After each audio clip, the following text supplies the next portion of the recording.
Anime के part 6 के starting में हमें मैडनेस को दिखाया जाता है, जो कि लियो से कहता है कि तुम हमारे साथ मिलके ह्यूमैनिटी को तबाह करना चाहते हो, लेकिन ये काम तो तुम खुद भी कर सकते हो बिना हमारी हेल्प के। लियो मैडनेस से कहता है कि अब तुम दूसरों से अच्छे से बात करना सीख गए हो, क्योंकि तुमने मुझसे इतना अच्छा सवाल जो पूछा है।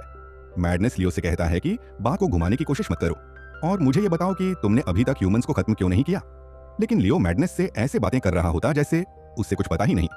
तभी मैडनेस उसके ऊपर एक चीज फेंक के मारता और कहता है कि बेवकूफ बनाना बंद करो, मुझे पता है कि तुम सिर्फ मेरे सवाल से बचने के लिए ऐसे ड्रामे कर रहे हो। लेकिन तभी लियो वापस से सवाल को घुमा देता और कहता है कि मुझे उससे चोट लग सकती थी। लेकिन तभी मैडनेस कहता है कि क्या तुम्हें उनके ऊपर गुस्सा नहीं आता? तुमने उन्हें बचाने के लिए अपना सब कुछ दांव पे लगा दिया, लेकिन तुम्हें बदले में क्या मिला?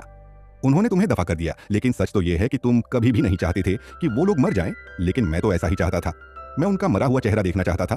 उसके बाद मैडनेस लियो से कहता है कि तुम मेरे बारे में क्या जानते हो? तभी लियो कहता है कि मुझे ये पता है कि तुम एक ह्यूमन हो और थोड़े डीमन भी हो। उसके बाद लियो बताता है कि तुम्हें बचपन में ही स्लेव बना दिया था, क्योंकि तुम्हारे पेरेंट्स ने तुम्हें बेच दिया और उसके बाद तुम काफी सारे मास्टर्स के गुलाम बने और उसके बाद तुम्हें असैसिन गिल्ड ने अपने साथ कर लिया।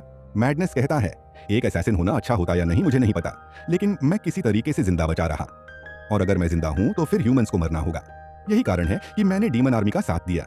और उसके बाद हमें पास्ट का सीन दिखाया जाता है जहां पे डीमन क्वीन एक जगह पे कब्जा करने वाली होती है और तभी वहां पे एक डीमन आता और कहता है कि वहां के दरवाजे खुल चुके हैं, अब हम लोगों को हमला कर देना चाहिए। तभी अकिडना सभी लोगों को कहती है कि हमला कर दो और उस जगह पे मैडनेस भी होता है और उसने ही दरवाजे को खोला था ताकि डीमंस आके ह्यूमंस को खत्म कर दे। अकिडना जब सिटी को जीत जाती है तो वो सभी लोगों से कहती है कि हम आपको नुकसान नहीं पहुंचाने वाले, लेकिन सभी लोग वहां पे काफी ज्यादा डर रहे होते हैं। तभी अकिडना कहती है कि आप लोगों को डरने की नीड नहीं है, हम लोग आपको नहीं मारेंगे, हम लोगों को बस सिटी के कैपिटल पे काम है, इसलिए हम लोग यहाँ पे थोड़े टाइम के लिए अपना बेस बनाएंगे और फिर यहाँ से चले जाएंगे। मैडनेस वहीं पे खड़ा होता है और वो सोच रहा होता है कि ये लोग तो डीमंस है, लेकिन फिर भी ये ह्यूमंस को मार क्यों नहीं रहे हैं। उसके बाद मैडनेस अकिडना के पास जाके एक कॉन्ट्रैक्ट बना लेते हैं और अकिडना का प्लान ये था कि वो डीमन आर्मी की मदद लेगी सभी ह्यूमंस को खत्म करने के लिए। उसके बाद अकिडना मैडनेस को बताती है कि हम लोग यहाँ से तभी जाएंगे जब यहाँ की पार्टी खत्म हो जाएगी, और क्योंकि हम लोगों ने ह्यूमंस को नहीं मारा इसी वजह से ये लोग हमें पार्टी दे रहे हैं। मैडनेस कहता है ये तो पागलपन है, वो लोग ह्यूमंस हो के भी डीमंस को पार्टी दे रहे हैं।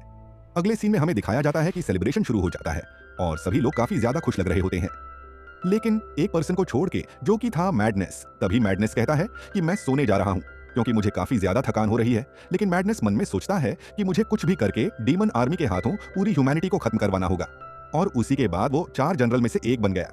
हम लोग अपने पर्पस में कामयाब होने ही वाले थे, लेकिन हमारे रास्ते में कोई हीरो आ गया। लियो कहता है तुम मेरी बात कर रहे हो ना? मैडनेस कहता है तुमने हीरो बनने से क्विट करने का फैसला क्यों लिया? तुम सच में कुछ ऐसा जानते हो जो कि तुम हमें बताना नहीं चाहते? तुमने ह्यूमंस की बात सुनने के बाद तुम उनसे नफरत करने लग गए थे और काफी ज्यादा दुखी भी हो गए थे। तभी लियो मैडनेस की ये बात सुनने के बाद एक चीज नोटिस करता है कि डीमन आर्मी के सारे जनरल्स और बाकी लोग काफी ज्यादा अच्छे हैं। भले उनके थोड़े बहुत वीक पॉइंट्स हैं, लेकिन वो दिल के काफी अच्छे हैं।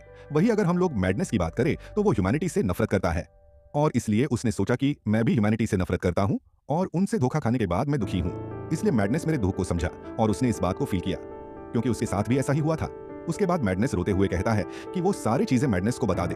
तभी लियो मैडनेस की आंखें देखता और कहता है ये काफी ज्यादा अलग है। तभी लियो मैडनेस से कहता है कि जब उन्होंने मुझे यहाँ से जाके मर जाने के लिए कहा था तो मुझे काफी बुरा लगा, लेकिन मैं कर भी क्या सकता था, क्योंकि मैं ह्यूमैनिटी को काफी लंबे समय से प्रोटेक्ट कर रहा हूँ, मतलब कुछ ज्यादा ही लॉन्ग टाइम से। चलो मैं बताता हूँ कि जब मैं पैदा हुआ था तब ये दुनिया कैसी थी।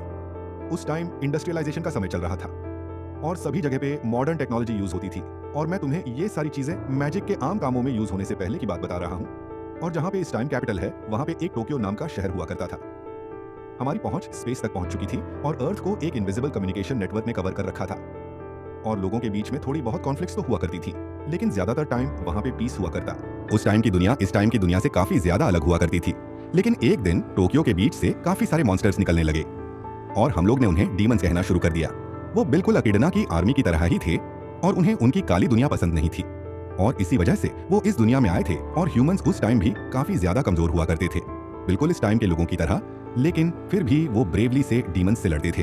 भले एक डीमन को मारने के लिए पूरे 4 लोग लगे, लेकिन ये ज्यादा टाइम तक नहीं चल सकता था। इसलिए सभी लोगों ने फैसला किया कि एक अनस्टॉपेबल वेपन को बनाना होगा जो कि बहुत ज्यादा ताकतवर हो।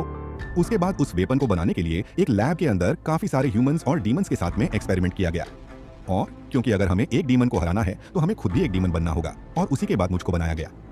और मेरे जैसे जितने भी ह्यूमंस थे उनके पास लिमिटलेस पोटेंशियल था, वो कितने भी ताकतवर हो सकते थे। और इन सभी ह्यूमंस को नाम दिया गया डीमन हार्ट सीरीज।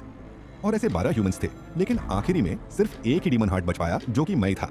मैडनेस कहता, तुम एक जिंदा वेपन हो, इस बात का क्या मतलब हुआ?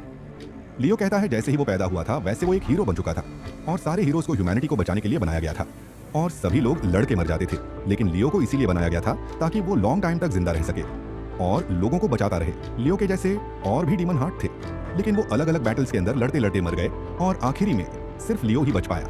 लेकिन अब जब लियो पुरानी बातों के बारे में सोचता है तो उसे लगता है कि उसने अपने मरने के चांस को खो दिया है और जब मैजिक ने इंडस्ट्रियल सिविलाइजेशन को रिप्लेस किया तो भी वो जिंदा रहा और अपने मैजिक से लोगों की मदद करता रहा। जब भी कोई लड़ाई होती थी लियो वहां पे लड़ने के लिए तैयार हो जाता था और सभी लोगों को बचा लेता था। लियो इतना ज्यादा ताकतवर हो चुका था कि अब उसे बैटल में हराना बिल्कुल इम्पॉसिबल ही था। लेकिन काफी टाइम बीतने के बाद लियो को सिर्फ एक ही बात याद थी, उसे ह्यूमैनिटी को प्रोटेक्ट करना है और सभी लोगों को बचाना है, क्योंकि जब उसे बनाया गया था तब उसे ऐसा ही प्रोग्राम कर दिया गया था। लेकिन जब काफी ज्यादा टाइम बीत गया तो उसे ख्याल आने लगे कि ह्यूमैनिटी को बचाना सही रहेगा, लेकिन उसे इस चीज का जवाब नहीं मिला। इसलिए वो अपने वर्ल्ड को बचाने की ड्यूटी को कभी खत्म ही नहीं कर पाया और जब ह्यूमंस ने उसे धक्के मार के वहां से बाहर निकाल दिया तो लियो को पहले तो बुरा लगा, लेकिन अब जाके उसे खुशी हो रही है। मैडनेस कहता है, आखिर तुम खुश क्यों हो? लियो कहता है, जब उन सभी लोगों ने मुझे मरने के लिए कहा तो मुझे लगा कि मेरी जिंदगी के सबसे अच्छे वर्ड्स हैं, क्योंकि उसी की वजह से उसे एक चांस मिला कि वो हीरो की ड्यूटी को क्विट कर सके। अगली बार जब ह्यूमैनिटी को प्रोटेक्शन की नीड होगी तो वो जो चाहे वो कर सकता है और साथ ही में मैं हमेशा से डीमन आर्मी को ज्वाइन करना चाहता था। इसी वजह से मैं अपनी दूसरी जिंदगी जी रहा हूँ। उसे ये बात भी पसंद आई कि डीमन क्वीन वापस डीमन वर्ल्ड नहीं गई अपने पापा की तरह, जो कि 1 महीने बाद ही वापस चला गया था। लियो अपना हाथ हिला के कहता है कि वो डीमन किंग इतनी तेजी से भागा कि जैसे पूरी दुनिया खत्म होने वाली है। मुझे तो उससे बात करने का भी मौका नहीं मिला। तभी मैडनेस कहता, तुम जो भी बातें कर रहे हो उसका कोई भी मतलब नहीं निकलता, क्योंकि डीमन किंग साइरस ने कई 100 सालों पहले अर्थ के ऊपर हमला किया था। लियो कहता, हाँ तुमने सही कहा, और कहानियों के हिसाब से एक मिस्टीरियस सेज ने सभी को आके बचाया था, जो कि मैं था। मैडनेस लियो की एज के बारे में पूछता और कहता है, क्या मुझे तुमसे ये पूछना चाहिए कि आखिरकार तुम हो क्या? लियो कहता है, मैं बस एक हीरो हूँ जिसे थोड़ा स्ट्रॉन्ग और थोड़ा टफ बनाया गया है, और अगर बात की जाए मेरी एज की तो मुझे उसके बारे में कोई भी अंदाजा नहीं है, क्योंकि जब मैं 1000 साल का हो गया था उसके बाद मैंने काउंटिंग करना बंद कर दिया। और लियो की एज सुनने के बाद मैडनेस के पसीने छूट जाते हैं। तभी लियो कहता है, तुम लोगों को मुझसे डरने की जरूरत नहीं है, मैं तुम्हें नुकसान नहीं पहुंचाने वाला, और वैसे भी तुम लोग काफी ज्यादा अच्छे हो और इतने ज्यादा अच्छे हो कि मैं बता नहीं सकता। मेरा तो मन करता है मैं तुम्हारे लिए हमेशा काम करता रहूं। तभी मैडनेस सोचने लगता है कि क्या हम इसकी नजर में कुछ काम के हैं भी या नहीं, या बिल्कुल ही कमजोर है। लियो कहता, तुम्हें चिंता करने की जरूरत नहीं है, मैं तुम्हारे लिए फिलोसोफर स्टोन को लेके आऊंगा और इस बात का ध्यान रखूंगा कि तुम लोग खुश रहो। लियो की बात खत्म होने के बाद मैडनेस जहां पे बैठा होता है वहीं पे लेट जाता है और लियो उसे उठने के लिए कहता है, लेकिन मैडनेस सो चुका था। तभी लियो उसके पास वापस जाता और उसका सर सहला के कहता है कि मुझे पता है कि तुम इंटरव्यू को काफी अच्छे से लोगे। मैडनेस लियो को उसे ना छूने के लिए कहता है और वहां से हटा देता है। तभी लियो कहता है, ठीक है, लेकिन तुम वहां पे नहीं सो सकते, इसलिए अपने कमरे में जाओ। लेकिन तब तक मैडनेस वहां पे सो चुका होता है और इसलिए लियो मैडनेस को वहां पे छोड़ देता है। और उसके बाद लियो खिड़की के पास जाता है और कहता है कि मैं नहीं बदल सकता ना, तुमने सही कहा, मैं नहीं बदल सकता। दूसरी तरफ हमें अकिडना को दिखाया जाता है, जो कि खिड़की के पास खड़ी होती है। तभी वो अंदर जाती है और एक किताब को उठा के उसके पेजेस पलटने लगती है और वो उस किताब के अंदर किसी को खोज रही होती है। और जैसे ही वो उसे मिल जाता है तो वो कहती है कि शायद से ह्यूमन से बात करने में ये हमारी मदद कर सकता है। और उसके बाद वो ऊपर देख के कुछ सोचने लगती है। उसके बाद नेक्स्ट सीन में एक जगह को दिखाया जाता है जहाँ पे माइनिंग का काम चल रहा था और जो भी लोग वहाँ पे माइनिंग का काम कर रहे थे वो सभी के सभी लोग डीमंस थे।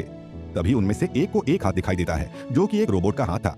और उसके बाद नेक्स्ट सीन में जुरिता को दिखाया जाता है, जो कि एडवर्ड यानी अपने पिता की बुराई कर रही होती है। लियो तभी जुरिता को शांत होने के लिए कहता है और बोलता है कि आखिरकार तुम इतना गुस्सा क्यों हो रही हो। जुरिता बताती है कि एडवर्ड अपनी जान क्यों देना चाहता है। एडवर्ड ने जितने भी सोल्जर्स को ट्रेनिंग दी थी वो सभी लोग कैमरा नाम के एक मॉन्स्टर से हार गए और इसी वजह से एडवर्ड उस गलती का पश्चाताप करने के लिए अपनी जान देगा। लियो कहता है, एडवर्ड काफी बड़ा बेवकूफ है और उसके मरने से उसके सोल्जर्स ताकतवर थोड़ी ना हो जाएंगे। तभी जुरिता लियो को बताती है कि फिलहाल तो उन्होंने अपने दिमाग से मरने का ख्याल हटा दिया है और जितने भी सोल्जर्स कैमरा से लड़े थे वो कैमरा मोस्ट पावरफुल था और उनके सोल्जर्स सिर्फ और सिर्फ जमीन से ही लड़ सकते थे और इस वजह से उन लोगों को उस कैमरा को हराने का चांस भी काफी कम था। लियो जुरिता से कहता है कि क्या तुम्हें पता है कि एडवर्ड ने अपने कमजोर सोल्जर्स को उस कैमरा से लड़ने के लिए क्यों कहा। जुरिता बताती है कि एडवर्ड चाहते हैं कि सभी के सभी लोग उनके जितने पावरफुल हो जाएं और जब लड़ने के बाद उनके सोल्जर्स उस कैमरा को नहीं हरा पाए तो उन्हें लगा कि वो उन्हें सही से ट्रेनिंग नहीं दे रहे हैं। लियो कहता है, एडवर्ड जैसे लोग जिनके पास स्पेशल पावर्स होती है वो चाहते हैं कि सभी के सभी लोग उन्हीं की तरह हो जाएं और यही सबसे बड़ी गलती है। उसके बाद लियो कहता है कि एडवर्ड एक असली हार्ड वर्कर है और शायद इसी वजह से वो अपने सोल्जर्स के कमजोर होने की वजह को खुद की कमी समझ रहा है। तभी जोरिता कहती है कि जब से वो आपसे हारे हैं लियो, तब से वो डबल ट्रेनिंग कर रहे हैं। लियो कहता है इसी वजह से तुम एडवर्ड की इतनी ज्यादा रिस्पेक्ट करती हो ना। जोरिता कहती है जब से वो छोटी थी तब से वो एडवर्ड की तरह बनना चाहती थी, लेकिन वो जो ट्रेनिंग करते हैं उस ट्रेनिंग को करने से उनके सभी सोल्जर्स की हालत खराब हो जाती है। लियो कहता मैं तो हैरान हूँ कि उसके सोल्जर्स इतनी डेंजरस ट्रेनिंग होने के बावजूद अभी तक भागे क्यों नहीं। जोरिता बताती है कि उनके सोल्जर्स भी काफी ज्यादा सीरियस हैं अपनी ट्रेनिंग को लेके और इसलिए उससे क्या करना चाहिए उसे समझ में नहीं आ रहा है। मैं इसीलिए आपकी हेल्प चाहती हूँ। लियो कहता है तुम चिंता मत करो, मैं सारी चीजों को संभाल लूंगा। तभी जोरिता लियो की बात सुनने के बाद काफी ज्यादा खुश हो जाती है। अगले सीन में हमें सुतिना और बाकी सभी लोगों को बात करते हुए दिखाया जाता है जो कि लियो के बारे में बात कर रहे थे कि वो एक लिविंग वेपन है और ये सारी बातें मैडनेस बता रहा होता है। या मैडनेस कहता है कि ये सब कुछ मुझे लियो ने खुद बताया है और उसे बनाया ही गया था ह्यूमैनिटी को बचाने के लिए और डीमंस को हराने के लिए। तभी सुतिना कहती है कि अगर लियो चाहता तो वो सामने से हमसे लड़के हमें हरा सकता था, उसे हमें ज्वाइन करने की कोई नीड नहीं थी। मैडनेस कहता है कि उसे भी समझ में नहीं आ रहा है कि आखिरकार लियो उनकी मदद क्यों कर रहा है। लिलिया कहती है कि उसने हमें मुसीबत में देखा इसलिए उसने हमारी मदद करी। तभी सुतिना कहती है कि मुझे नहीं लगता कि यही असली रीजन है। लिलिया कहती है कि मैं बता सकती हूँ क्योंकि वो काफी अच्छा इंसान है। सुतिना कहती मैं जानती हूँ कि वो अच्छा इंसान है और उसने हमारी काफी ज्यादा मदद भी करी है और इसी वजह से हम उसके ऊपर शक नहीं करेंगे, लेकिन फिर भी हम उसके हर एक्शन के ऊपर नजर रखेंगे। अगले सीन में लियो को दिखाया जाता है जो कि सोच रहा होता है कि आखिरकार वो एडवर्ड की मदद कैसे करेगा। और तभी लियो के गेट पे एक डीमन आता है और कहता है कि आपको क्वीन एकिडना ने बुलाया है। लियो एकिडना के पास जाता है और वहां पे उसे पता लगता है कि एडवर्ड ने आर्मी को छोड़ दिया है और वो एक नॉर्मल सोल्जर बन चुका है जनरल की जगह। लियो अपना सर पकड़ लेता और कहता है कि इससे तो चीजें और भी ज्यादा खराब हो जाएंगी। तभी लियो अकिडना से कहता है कि क्या वो एडवर्ड के मामलों को संभाल सकता है और मैं सभी चीजों को सही करने का ट्राई करूंगा। अकिडना लियो से कहती है कि ठीक है, मैं सारी चीजें तुम्हारे हाथ में सौंपती हूँ और तभी लियो वहां से जाने लगता है। तब अकिडना उसे रोकती है और कहती है कि ये काम होने के बाद तुम मेरे पास वापस आना, मुझे तुमसे कुछ बात करनी है। लियो कहता है ठीक है, मैं समझ गया। अगले सीन में उस जगह को दिखाया जाता है जहाँ पे पहले माइनिंग चल रही थी और वहाँ पे लिलिया भी होती है और लियो को उस जगह पे ले आती है जहाँ पे वो मशीन खड़ी हुई थी। लियो कहता है ये मशीन एक आर्टिफैक्ट है और एक एस रैंक कैमरा से काफी ज्यादा पावरफुल है और साथ ही में इसका कोड नेम पैंथियन 9 है और इसे हाई रैंक मॉन्स्टर्स को हराने के लिए बनाया गया था और जब ये हमें मिल चुका है तो हम इसका अच्छे से इस्तेमाल करेंगे। अगले सीन में एडवर्ड को दिखाया जाता है जो कि सभी लोगों को बता रहा था कि आज से मैं एक जनरल नहीं बल्कि तुम्हारी तरह मैं एक सोल्जर हूँ। लेकिन एडवर्ड की बात सुनने के बाद सारे के सारे सोल्जर्स काफी ज्यादा हैरान हो जाते हैं और तभी उसके बाद एडवर्ड बताता है कि आज से उसकी बेटी जोरिता एक नई जनरल है और ये सारी चीजें लियो ऊपर से देख रहा होता है और उसने अपने आप को मैजिक से इनविजिबल कर रखा था। उसके बाद लियो कहता है कि आज मैं एडवर्ड को एक नया सबक सिखा के रहूंगा और अगले सीन में दिखाया जाता है कि जंगल के अंदर से वो मशीन बाहर आ जाती है और उनकी ट्रेनिंग की जगह को तबाह करने लगती है। एडवर्ड सभी सैनिकों से कहता है कि उसके ऊपर हमला करो क्योंकि हमारे इलाके में घुसपैठियां हैं और एडवर्ड के सभी सोल्जर्स उसके ऊपर हमला करते हैं लेकिन उसके ऊपर कोई भी असर नहीं पड़ रहा होता और उन सब के वेपन्स टूट जाते हैं। लियो सभी सोल्जर्स को देख के कहता है कि तुम लोगों को उससे फाइट नहीं करनी बल्कि एडवर्ड को करनी है। तब इस मशीन के अंदर से कुछ धुआं सा निकलता है और वो वहीं पर रुक जाती है। लियो सोचता है कि इसके अंदर कुछ टूट चुका है क्योंकि काफी समय से ये जमीन के अंदर ही था और उसके बाद लियो देखता है कि वो जो मशीन होती है वो अपने अंदर से काफी खतरनाक लेजर को फायर करने वाली होती है और जैसे वो लेजर को फायर करती है तभी लियो अपने रिफ्लेक्शन शील्ड का यूज करता है और उस लेजर को रिफ्लेक्ट कर देता है और उसके सारे के सारे सोल्जर्स को बचा लेता है और वो लेजर इतनी ज्यादा पावरफुल थी कि वो पूरे के पूरे पहाड़ को ही तोड़ देती है। उसके बाद लियो कहता है कि इस मशीन के सारे सेफ्टी रिस्ट्रिक्शन हट चुके हैं और वो वापस से उनके ऊपर हमला कर देती है। लेकिन जो लियो होता है वो वापस अपनी रिफ्लेक्शन शील्ड को यूज करता है और उन्हें बचा लेता है और इस बार जो लेजर होती है वो आसमान में चली जाती है। एडवर्ड भी ये सारी चीजें देख रहा होता है और काफी ज्यादा हैरान हो रहा होता है कि आखिर यहाँ पे चल क्या रहा है। एडवर्ड के सारे सोल्जर्स वहां से भाग जाते और कहते हैं कि ये काफी ज्यादा पावरफुल है और अगर हम लोग यहाँ से नहीं भागेंगे तो ये हमें मार डालेगा। तभी लियो कहता है कि उसे भी नहीं पता था कि ये मशीन इतनी ज्यादा पावरफुल है। पहले तो मैंने सोचा था कि मैं एडवर्ड को इससे लड़ने दूंगा लेकिन अब मुझे ऐसा लग रहा है कि इससे मुझे खुद ही लड़ना पड़ेगा। और तभी इतने में जो एडवर्ड होता है वो अपनी तलवार उठा के उससे लड़ने चला जाता है लेकिन लियो उसे झुकने के लिए कहता है और वो जो मशीन होती है वो उसके ऊपर लेजर से हमला करती है लेकिन एडवर्ड उसके हमले से बच जाता है। उसके बाद लियो एडवर्ड से कहता है कि ये एंशिएंट टाइम के लेजर है और इसके सामने तुम्हारे ड्रैगन स्केल्स बिल्कुल काम नहीं आने वाले और अगर तुम इसके कांटेक्ट में आए तो ये तुम्हें पूरा का पूरा काट देगा। इसलिए मैं इससे लड़ने में तुम्हारी मदद करने वाला हूँ और अगर तुम जिंदा रहना चाहते हो तो मेरे ऑर्डर्स मानो। और उसके बाद लियो कहता है इसकी आंखों पे ध्यान दो, इसकी आंखें जैसे ग्लो करेगी उसके 3 सेकंड बाद ही ये तुम्हारे ऊपर हमला करेगा और तुम्हें इसे डॉज करना पड़ेगा। एडवर्ड कहता है इतनी बातें एक साथ कैसे याद रखूं? तभी वो अपने लेजर से हमला करता है और एडवर्ड को हल्की सी खरोच लगती है। तभी उसके बाद वो मशीन अपने हाथों में से एक तलवार निकाल लेती है और तभी लियो कहता, देखो इसने अपने हाथों में से वाइब्रो ब्लेड निकाली है। ये काफी ज्यादा बड़ी और काफी ताकतवर है, लेकिन ये साइड में से काफी कमजोर है, इसलिए तुम्हें इसे साइड में से मारना होगा। और तभी एडवर्ड कहता है, वाइब्रो ब्लेड क्या? मैं तो ये वर्ड ही पहली बार सुन रहा हूँ। और इतने में वो मशीन उनके ऊपर हमला कर देती है और जमीन में काफी बड़ी दरार आने लग जाती है। तभी लियो कहता है, जो भी चीजें मैं तुम्हें बता रहा हूँ तुम सुन भी रहे हो। आखिरकार तुम्हें इससे लड़ने में इतनी प्रॉब्लम क्यों हो रही है? ये सिर्फ एक मशीन ही तो है। लेकिन एडवर्ड कहता है कि आपको शायद से इससे लड़ने का काफी एक्सपीरियंस होगा और आपको उसकी वीकनेस के बारे में काफी ज्यादा नॉलेज होगी, लेकिन मुझे इस बारे में कुछ भी नहीं पता, बल्कि मैं तो इस चीज को पहली बार देख रहा हूँ। उसके बाद लियो कहता है कि वो तलवार तुम्हें खत्म कर देगी, इसलिए साइड से जाके उसके ऊपर हमला करो। और तभी एडवर्ड भागता हुआ जाता है और साइड से उसके ऊपर हमला करके उसकी तलवार को तोड़ देता है। लेकिन एडवर्ड की कही हुई बातों को सुनने के बाद लियो कहता है कि यही वो शब्द है जो कि मैं सुनना चाहता था। उसके बाद लियो और जोरिटा के प्लान के हिसाब से जोरिटा वहां पे आ जाती है और वो एडवर्ड को बताती है कि उस मशीन के बीच वाला पार्ट काफी ज्यादा कमजोर है। और तभी एडवर्ड भागा भागा जाता है और उस पार्ट के अंदर तलवार घुसा देता है, जिससे वो मशीन खराब हो जाती है। उसके बाद एडवर्ड लियो और जोरिटा को थैंक्स बोलता और कहता है कि तुम्हारी मदद के बिना मैं कभी भी ये ना कर पाता। तभी उस मशीन के अंदर से एक लाइट निकलती है और लियो कहता है, ये क्या हुआ? और वो अपनी मैजिकल आई को निकाल के उस माइन के अंदर भेज देता है। वहां जाके वो देखता है कि सारे के सारे रोबोट्स बाहर आ रहे हैं। लियो कहता है, जैसा मैंने सोचा था बिल्कुल वैसा ही हुआ, क्योंकि उस रोबोट ने इन सभी रोबोट्स को बैकअप के लिए बुलाया है। इन लोगों का एक ही रोबोट से लड़ना इतना ज्यादा मुश्किल हो रहा था, पर अब पूरे के पूरे 3 आ रहे हैं, इसलिए मुझे ही जाके वहां पे लड़ना होगा। और यहाँ पे मेरा प्लान बिल्कुल सही चल रहा है, और अगर मैं जाऊंगा तो मेरे प्लान में थोड़ी प्रॉब्लम आ जाएगी, लेकिन फिर भी मुझे जाना ही होगा। लेकिन तभी लियो को पता लगता है कि वहां पे बाकी सब लोग आ चुके हैं। लियो एकिडना को देख के खुश हो जाता है और उसके बाद एकिडना वहां पे सभी के सभी रोबोट्स को जला देती है। और इधर लियो भी अपना काम शुरू कर देता है और वो एडवर्ड से कहता है कि आखिरकार तुम कैसे जनरल हो, जब तुम्हें लेजर वेपन और वाइब्रो ब्लेड के बारे में नहीं पता। ये तो बिल्कुल बेसिक से भी बेसिक नॉलेज है और ये तो सभी को पता होता है। और आखिरकार तुम खुद को एक ड्रैगन जनरल कैसे कह सकते हो, जब तुम मशीन को नहीं हरा पाए और सिर्फ तुम बहाने कर रहे थे? तुम अपनी तरफ से पूरी ताकत नहीं लगा रहे थे। और ऐसी बात है तो तुमने पहले भी कहीं पे सुनी होगी ना, क्योंकि तुमने अपने सोल्जर्स से भी यही कहा था जब वो उस मॉन्स्टर से नहीं लड़ पाए थे। और उन्होंने कहा था कि उस मॉन्स्टर को हराना उनके लिए बिल्कुल नामुमकिन सा है, क्योंकि उन्होंने पहले ऐसे मॉन्स्टर से कभी भी फाइट नहीं करी थी। और अगर आपको ऐसा लगता है कि जो चीज आप कर सकते हो वो चीज सब कर सकते हैं, तो आप बिल्कुल गलत सोचते हैं। और तभी लियो कहता है, तुम लोग सिर्फ बहाने बना रहे हो, लेकिन हो सकता है तुमने उससे पहले फाइट ना की हो, लेकिन अगर तुम मेहनत करते तो तुम उसे हरा सकते थे। एडवर्ड कहता है, मैं समझ गया कि लियो मुझे क्या समझाना चाहता है। और उसके बाद एडवर्ड अपने सोल्जर्स के पास जाता है और सर झुका के उनसे माफी मांगता है।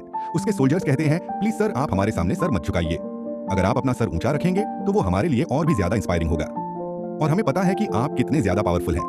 हम सभी लोग आप ही की तरह बनना चाहते हैं और इसलिए हमने आर्मी को ज्वाइन किया था। और प्लीज सर हमें छोड़ के मत जाइए, और हम प्रॉमिस करते हैं कि हम और भी ज्यादा अच्छे से ट्रेनिंग करेंगे। और ये बात सुन के एडवर्ड भी अपनी जनरल की पोस्ट को एक्सेप्ट कर लेता है। और तभी लियो कहता है, चलो फाइनली सब कुछ ठीक हो गया, लेकिन ये काम मैं दूसरों के मदद के बिना नहीं कर सकता था। इधर हम देखते हैं डीमन क्वीन एकिडना को, जो कि अभी भी अपने फायर मैजिक से उनके ऊपर हमला कर रही होती है और वो बार बार अपने फायर मैजिक को बदलती है और उन सभी रोबोट्स को जलाती है। लेकिन तभी सुतिना कहती है कि डीमन क्वीन एकिडना, ये लोग कब के हार चुके हैं और आप इन्हें और कितना ज्यादा जलाने वाली है। लेकिन जो डीमन क्वीन होती है वो वहां पे काफी ज्यादा तबाही मचाती है। और ये एनिमे यहाँ एंड होता है दोस्तों। चैनल को सब्सक्राइब करना मत भूलना। Thanks for watching.